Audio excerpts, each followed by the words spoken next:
राधे राधे दोस्तों, आप लोग को मीना ब्लॉग पर स्वागत हो। दोस्तों, आज हम एक कथा लेके आए हैं। एक कार्तिक का जो महीना है कौन भगवान को बहुत प्यारा है। राधे राधे। आप पूरा कथा सुनिएगा। आज हम एक कथा कहने जा रहे हैं, इसलिए थोड़ा ब्रेक ले करके बताएंगे। भगवान विष्णु जी से जब पूछते हैं लक्ष्मी जी कि प्रभु, साल भर के 12 महीना का साल होता है और 12 महीना में कौन ऐसा महीना है जो आपको प्यारा है। भगवान कहें कि लक्ष्मी, तो बहुत बड़ा सवाल आप कर दिए। कहें कि 12 महीना में सबसे ज़्यादा प्यारा हमको कार्तिक का महीना है। कार्तिक के महीना में जितनी स्त्रियां लोग कार्तिक नहाती है, तुलसी में पूजा करती है, आंवला को दीप दिखाती है, 14 को दीप दान करती है, उससे हम बहुत खुश रहते हैं। अपने ओर उनको खींचने का कोशिश करते हैं कि जितनी औरत हमारे भक्त हैं उनको हम अपने तरफ ले। एक दिन की बात है कि पूरा गांव में एक बूढ़ी माता रहती थी और वो माता जो थी बहुत पुजेड़ी थी। माता के पास कोई नहीं था, कोई आदमी नहीं। प्रतिदिन वो गंगा स्नान करने जाते थे, पूजा पाठ स्नान करके आती थी। घर में जो मिले रूखा सूखा बनाती थी या खाती थी। लेकिन मोहल्ला के आदमी सब बहुत प्यार करते थे, पूरे गांव के आदमी प्यार करते थे। और सब अपने मन में सोचते थे कि माता जी का जब देहांत होगा तो कैसे क्या होगा, कौन अग्नि देगा, कौन क्या करेगा। सब यही सोच में रहता था, लेकिन सब कोई माता जी से खुश रहता था। गंगा किनारे बेचारी नहाते नहाते नहाते जब कार्तिक आवे तो माता जी पूरे गंगा के घाट पर कम से कम 5 तुलसी का पेड़ जरूर लगाती थी और नहा करके सुबह और गंगा में हाथ डालती थी। मेरे भाइयों बहनों, अब तो गंगा सिर्फ गंदगी है। पहले हाथ डालते तो बालू मिट्टी कंकड़ पत्थर सब निकलता था, और अब सिर्फ गंदगी निकलता है गंगा में, इसलिए कोई हाथ नहीं डालता है। और वो बूढ़ी जो माँ थी वो पानी में से निकाल लेती थी आंकड़ पत्थर जो भी रहता था निकाल करके, और नहा के स्नान कर लेती थी। और उसके बाद अपने आंचल में वो पत्थर जो रहता था उनको विष्णु मानती थी कि एक कन्हैया है, और कन्हैया जी को ऐसे से पालना ढुलाती थी, ऐसे से आओ राम बैठो राम, सुखे पलना पेटो राम, साल दुसाला ओढ़ो राम, ठंडा पानी पियो राम, खाली घर भंडार भरेंगे, सबका बेड़ा पार करेंगे, श्री राम जय राम जय राम जय जय राम, जब बोलो तो राम है राम। इतना माता जी बोल करके, और जो कंकड़ पत्थर जो रहता था उसको अपने घर ले आती थी, या तो तुलसी जो लगाती थी माता जी उसकी गमला में उसी जगह रख देती थी गंगा किनारे में। रोज माता जी का ही काम था, और सब कोई नहा के चलाता था।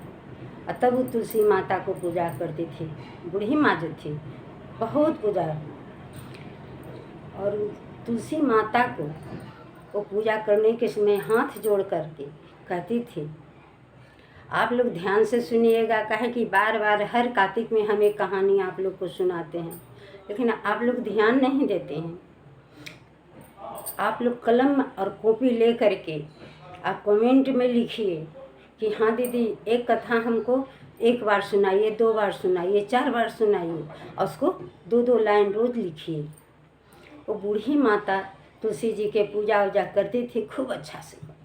अब माता के चरण में बैठ के, तुलसी माता के चरण में बैठ के कहती थी कि हे तुलसी माता सत की दाता, मैं गरीब साँचू तेरा, तू कर निस्तारा मेरा, अड़ुआ दे लडुआ दे, पीताम्बर की धोती दे, मीठी मीठी घास दे, बैकुंठ का वास दे, 11 का दिन दे, और कृष्ण का कंधा दे। तुलसी माता सब स्वीकार करती थी, पर एक बात से तुलसी माँ थोड़ा चिंतित रहती थी। चिंता रहते रहते बहुत तुलसी माँ दुबला हो गई, बहुत पतली दुबली हो गई। एक दिन विष्णु भगवान का नज़र पड़ा तो विष्णु भगवान बोले, विष्णु जी बोले कि क्यों, क्या तुलसी, क्या बात है, इतना पूजा पाठ हो रहा है, इतना जल आपको मिल रहा है पीने के लिए, भोजन मिल रहा है, फिर भी आप क्यों दुबरा रहे हैं, क्यों इतना चिंतित हैं। तब वो बोलती हैं तुलसी माता कि प्रभु हम बहुत चिंता में इसलिए हैं कि सब नहा लेती है, पूजा कर लेती है, तो एक बुढ़िया माँ आती है, वो सबसे पीछे नहा कर जाती है और हमारे बीच बैठ करके कहती है, फिर वही बात दोहराती है तुलसी जी। तुलसी माता सत की दाता, मैं गरीब सांचू तेरा, तू कर निस्तारा मेरा। अड़ुआ दे लडुआ दे, पीताम्बर की धोती दे, मीठी मीठी घास दे, बैकुंठ का बास दे। चटके की चाल दे, पटके की मौत दे, झालर की झनकार दे, साईं का रात दे। दाल भात का जीवन दे, 11 का दिन दे, कृष्ण का कंधा दे। राम आए लक्ष्मण आए, देश के पुजारी आए, नित्य नेम का नेम लाए। आओ राम बैठो राम, असुत के पलना पेटो राम। साल दुसाला ओढ़ो राम, ठंडा पानी पियो राम। खाली घर भंडार भरेंगे, सबका बेड़ा पार करेंगे। श्री राम जय जय राम, जब बोलो त राम है राम, जब बोलो त राम है राम। वो कह के जाती है। इसीलिए हम तो सब चीज़ दे सकते हैं, पर हम कृष्ण का कंधा कब देंगे, कैसे देंगे। विष्णु भगवान मन में सोचे और खुश हो गए, कहें कि बस इतनी सा बात के लिए आप इतना चिंतित हैं। वो जब बूढ़ी माता मरेगी तब देखा जाएगा। एक समय की बात है, विष्णु और रुक्मिणी अपने सिंहासन पर बैठ के झूला झूल रही थी। अपने जो उनका झंझरी देखने वाला था उस पर झूला झूल के कह रही थी। और एक दिन झूला झूलते झूलते देख रही है कि बहुत लोग का भीड़ लगा हुआ है। अब बूढ़ी माँ मर गई है।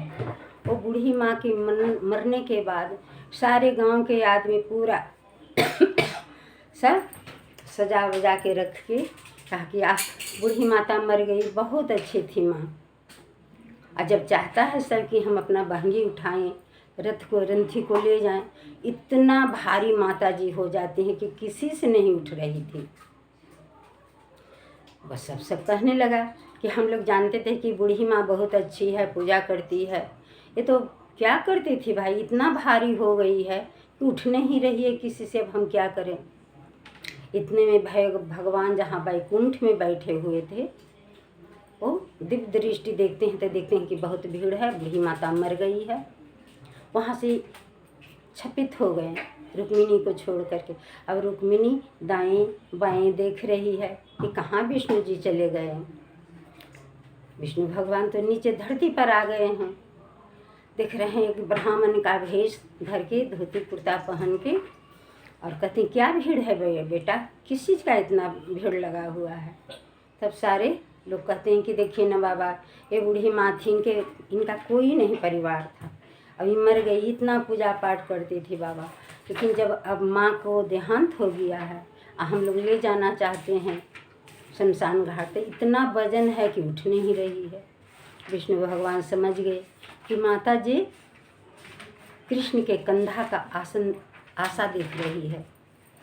कहा कि ठीक है बेटा, थोड़ा सा हम देखते हैं, सिर देने जा कर के आजमाते हैं कि उठती है कि नहीं।